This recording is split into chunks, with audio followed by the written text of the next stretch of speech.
Lifesteal builds have always been some of my favorites, and they've just become even better in Elden Ring. Sometimes you just want to forget about drinking potions and just go face first into any enemy that crosses your path.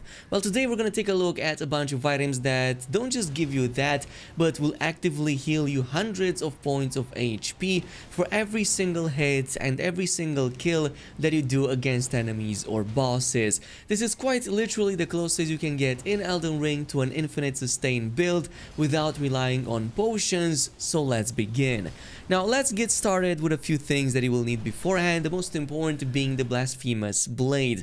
This one got a major buff in the new update. Previously it would only heal you for about 6% of your total HP when anything around you died, regardless if you killed that enemy with the sword itself or not. As long as you had it equipped, it worked and it was quite okay. But after the new update it got a major buff. Its Taker Flame skill now also heals you for a good 20% whenever you hit an enemy with its special ability. This is possibly the only weapon right now in the game that heals for such high amounts on its own, and yes, it does so on every single hit on every single enemy that it touches, which is why we're gonna combine all of this with a few other weapons and items to raise that heal up to even crazier levels, pretty much the equivalent of an upgraded potion every single time you hit or kill an enemy, which in turn should provide an infinite sustain including for the FP, though I will mention that obviously the FP restore won't be on the same scale as the HP, but it will still be quite good.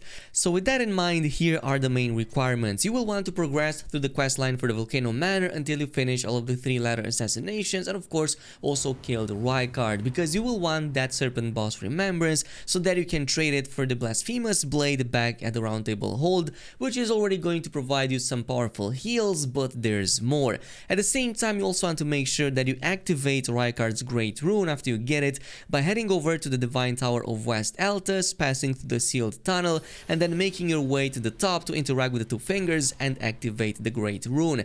This is going to further provide a 185 HP restore upon defeating enemies, but you also have to make sure that you activate one of these items so that that rune becomes active. Yes, I know it's annoying, but you have to do it every time. So this is already going to provide these two items, and during that quest line you will also get the Taker's Cameo Talisman, which is going to provide even more heals that will stack upon everything else whenever you kill enemies. But it still doesn't stop here. The final piece is going to be the Serpent God Curved Sword. You will find it pretty much besides one of these enemies on one of the last rooftops on your way towards this kind of like magma worm in the Ruinstone Precipice area. You just have to make your way over there, go opposite of the boss area, and you will find it behind one of these annoying enemies. And here is where the insanity begins. And I've also made a bunch of tests just to show you exactly how crazy this setup is. So using only the Blasphemous Blade, starting from about 500 HP and killing one of these enemies with regular attacks gives me about a 98 heal, which is precisely 6.7% of my total HP, so it goes in line with what it was pretty much before the update. Now if I were to go ahead and put the Serpent Sword at the same time and just equip it onto my left side without even using it, as long as I have it equipped, I can start pretty much with the same amount of HP at 500, kill an enemy, and this gives me 159 heal, so that's an increase to 11%. About 11% of my HP gets healed whenever I have just two of these weapons equipped at the same time.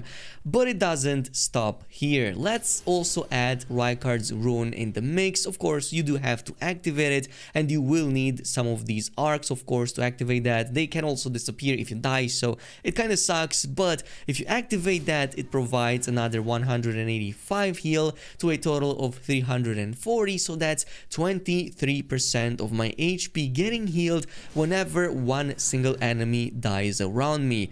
But we're still going. The next piece is going to also add that Taker's Cameo. You can totally do so, and if you test this starting from the same, this time around 250 HP, we are going to get 414 heal heal, so that's the equivalent of 28.5% of my HP, that's total HP, getting healed for every single death. So this means that it doesn't take me more than 3 or 4 hits to get to full HP with just regular melee attacks, and we have not even used the special attacks on the melee weapon at all. On the other hand, if you were to use the Taker's Flame special on the Blasphemous Blade, this one is even more powerful, both against groups and also individual bosses. Against groups, you pretty much get like full HP in just like 5 hits, so as long as you can line up 5 enemies one after the other, you're getting full HP right away, and this doesn't take into account the 30% almost HP per every single kill that you perform with it, which more often than not does happen because the Blasphemous Blade is already super powerful. Especially with one of these faith builds, stacking a lot of faith will definitely increase the damage on that fire component.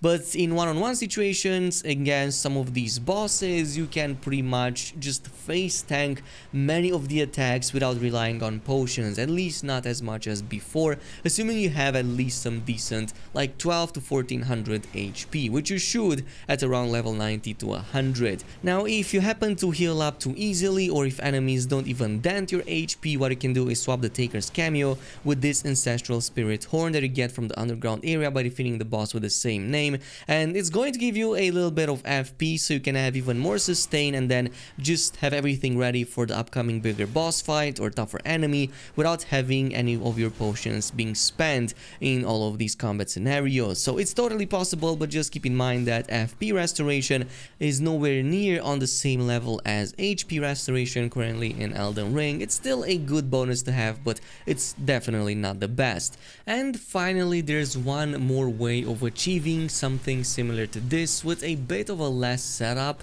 and that's going to require you get a weapon called the Great Stars from a caravan traveling the road south of the Road of Iniquity, Site of Grace, right here in Altus Plateau.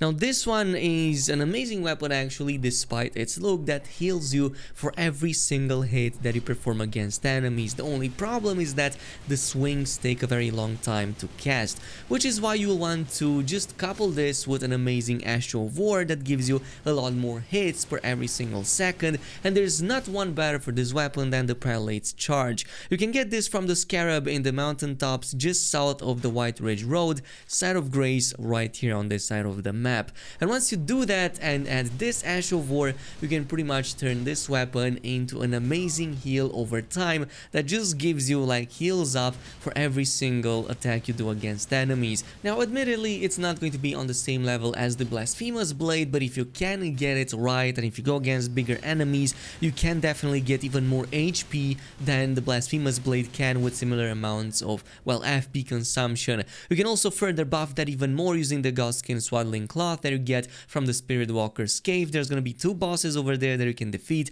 and it gives you a nice 3% of your HP on roughly every 4th to 5th hit. So if you combine this with the Prelate Charge and the Great Stars, you can essentially get a ton of heals very fast, and you're gonna do a lot of attacks very fast, which is going to give you heal over hit every single time. So yeah, this is pretty much it with the setup. This is how it looks like. Of course, let me know down below which one of these is your favorite and if you have used it successfully before, and totally check out Blasphemous Blade because it's super strong right now and definitely worth it for every single faith build out there. Thanks so much for watching, and I'll see you guys in the next one.